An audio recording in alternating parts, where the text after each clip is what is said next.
Good morning. Actually, it's afternoon. I'm working on some.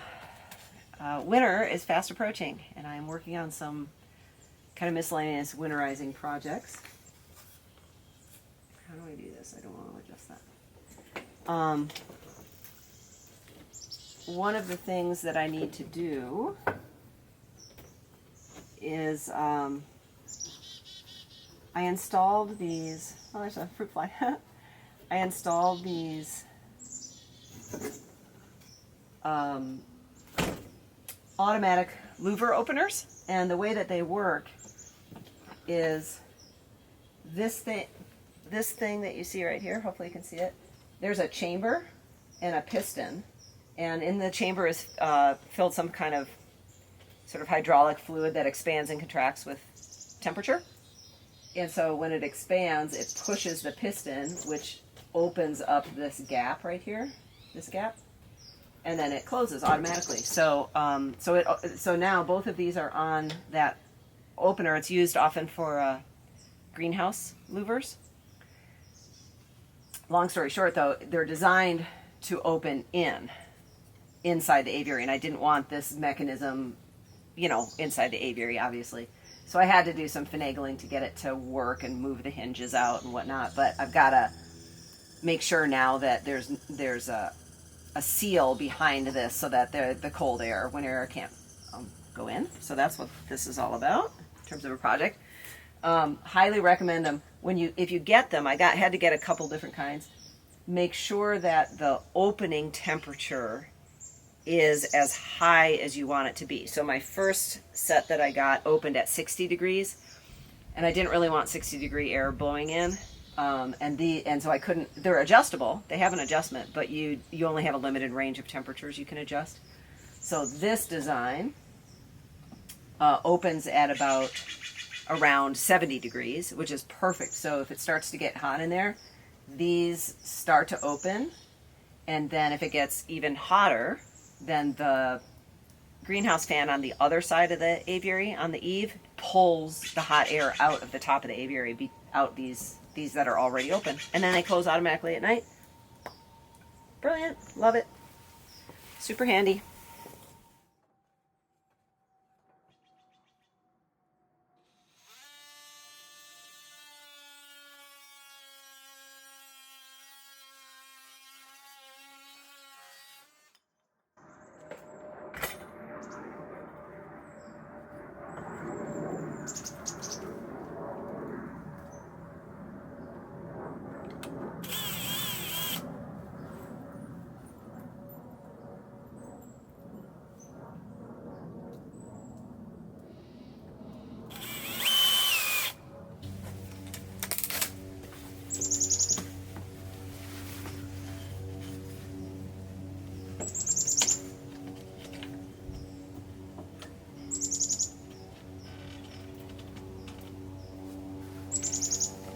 Oh, this thing is fighting me.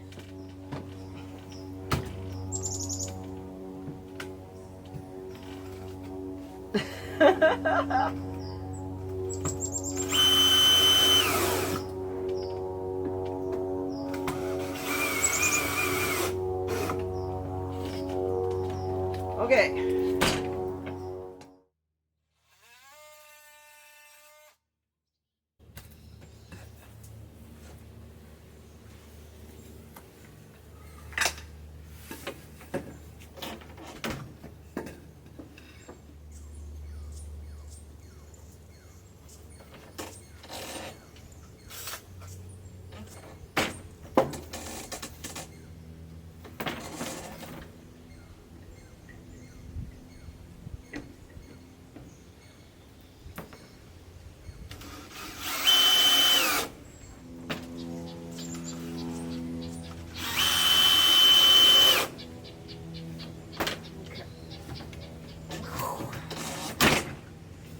The fact that I managed to do that without punching a hole in the screen is kind of a miracle. All right.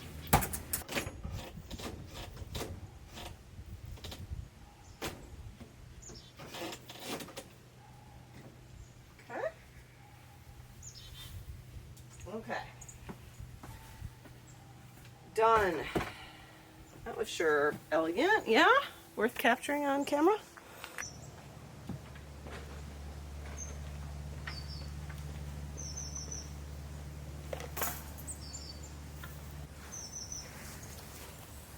Okay, the next job is to remove these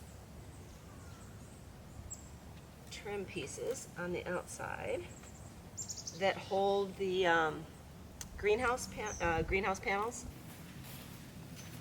I'm not going to have to open up this slider, this guy. That's just the same wall panel as these, but I never have fixed it, so I could actually, move it. Hi, I hear you. I won't have to open it this summer anymore. And the reason I'm removing the trim on the outside is because last winter we got some big windstorms, and it got the panel sort of rattling enough that it popped over the trim and came off. And of course it came off right at the time when I really want protection on this north side. So I'm going to just replace it with 1x2s that have a much bigger lip, and I think that will do the job, I hope, of keeping it in place. So, and then these trim pieces will go. Nothing ever goes to waste. These trim pieces will go to holding in some screens elsewhere. Oh, but somebody was an idiot to use really, really good nails. There we go. All right, now I need a ladder where I cleaned up when I had visitors last week. So all my stuff isn't laying around. Now I gotta go get that.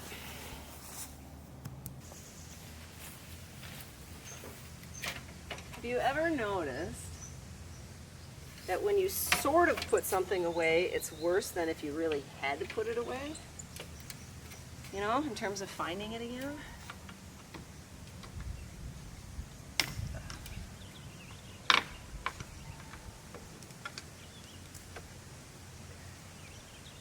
Have to be a little bit careful how exuberant I get, because the parrot finches are nesting right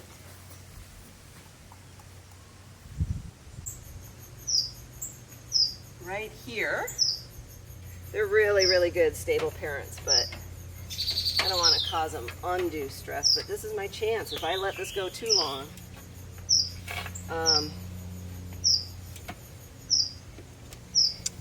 bad things can happen.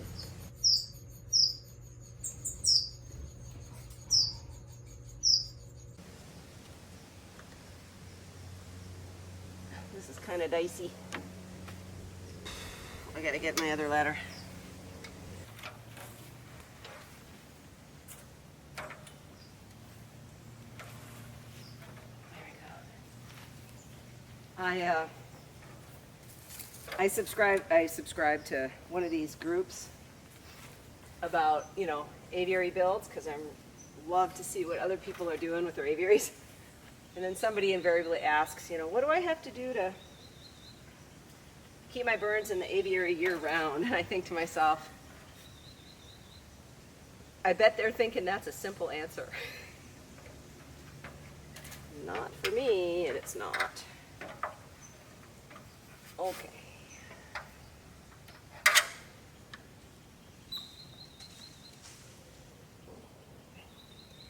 If I keep looking over my shoulder, it's because we have a nuisance bear in the neighborhood, black bear.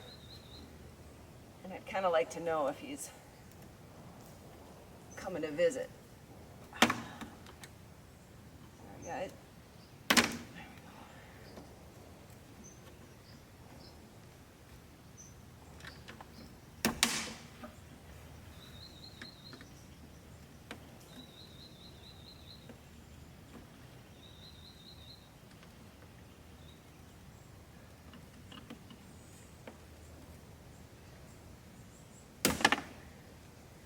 These nails are so good, they're not popping out.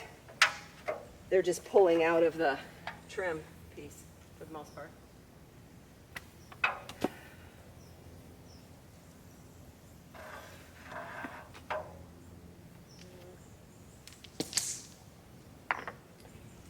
Okay, we're getting there, guys.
Think I need to do anything other than close that.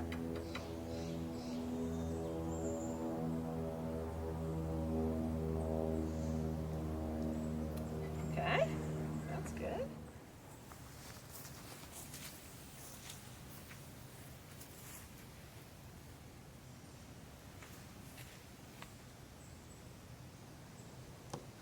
Finish sealing those.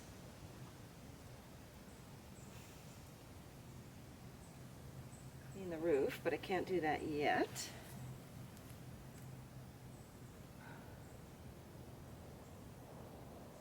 Try to look at it like a realtor.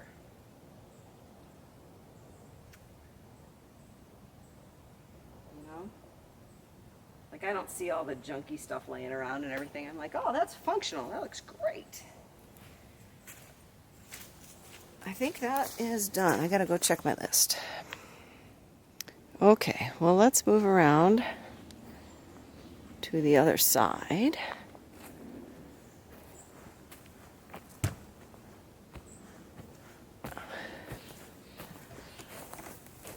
So what do we have to do over here?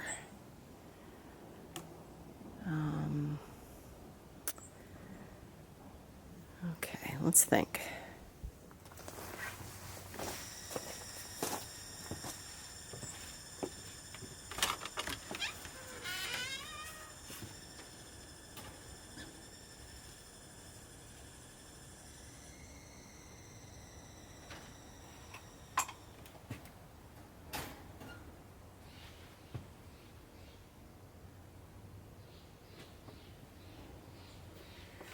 Alright, I do need to insulate this door better. But I also need to get them more egg food and worms, so I'll do that first. Gosh, I really want to get that done, but I don't want to bug them. Maybe I give them an hour or two to eat and then work on it. Yep, that's what I'm gonna do. Oh. There's the dad looking for food.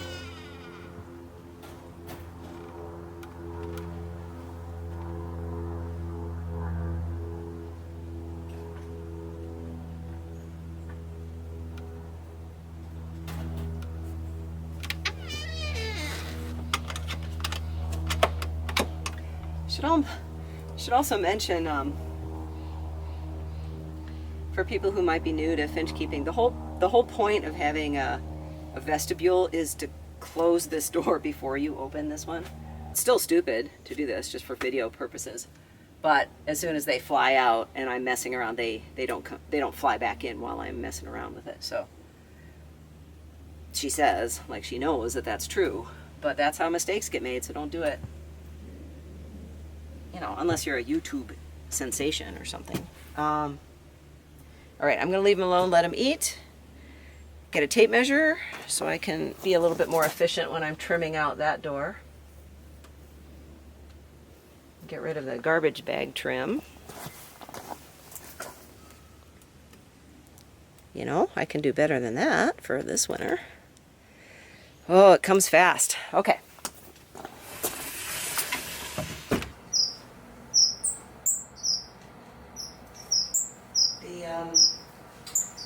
The parrot finch chicks are 13 days old, and I'm trying to figure out if I can give them some perching to fledge onto, because sometimes parrot finches are not super agile when they leave the nest, and if I let it go any longer, I could actually accidentally trigger them to fledge early, which would make it even worse. But how to do that, I did not think ahead. So I'll show you a little bit what they have, but it's not a lot to use. Okay, so that's a close-up of where the nest is. Let's see if this works. Oh, it's Molly. Maybe she'll show us where the entrance is. Nope. The entrance to the parrotfinch nest sort of dumps them out onto that horizontal sort of fake bamboo branch. Maybe I just need to bend that out. Yeah, maybe that's the way to do it. It's in the perfect spot, but it's right up against the framing there, so it's not really very perchable. But if I could bend that out, that would be exactly what I need to do. Oh, but how to get up there? Why didn't I think of this earlier? Or do I just trust? They could also get out on those little hanging down branches. Those would be actually pretty decent. But the entrance of the nest actually points down the nest chamber. So it'd be a little hard. But you know what? Okay, now I'm talking myself into it. It'll be okay. By the time they fledge, they've been poking their heads out of that nest, that entrance tube, and it's all reconfigured and stuff by the time they actually fledge. So, well, it'll be okay. I don't always have to futz with everything, right? Okay. So the other thing I want to show you, there's the door. Strawberry finch nest. Strawberry finch nest right on top of the waterfall. Where are you? Oh, I'm at just the wrong angle. So they're champion nest builders. I don't even think they're using them. They might be roosting in them at night, but I don't know for sure. Well, I no sooner decided I didn't need to do anything, and I came up with an idea.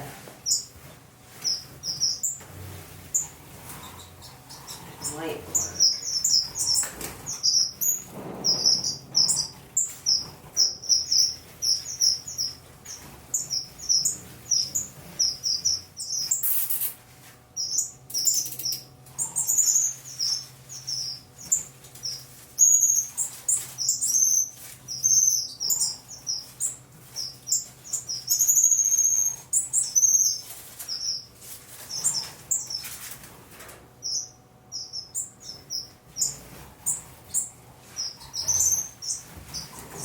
What I want, and now I have to make sure that the parents are cool with it.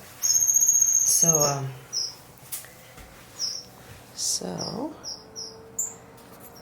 now there's a horizontal branch right at the entrance, and it's supported by that other one.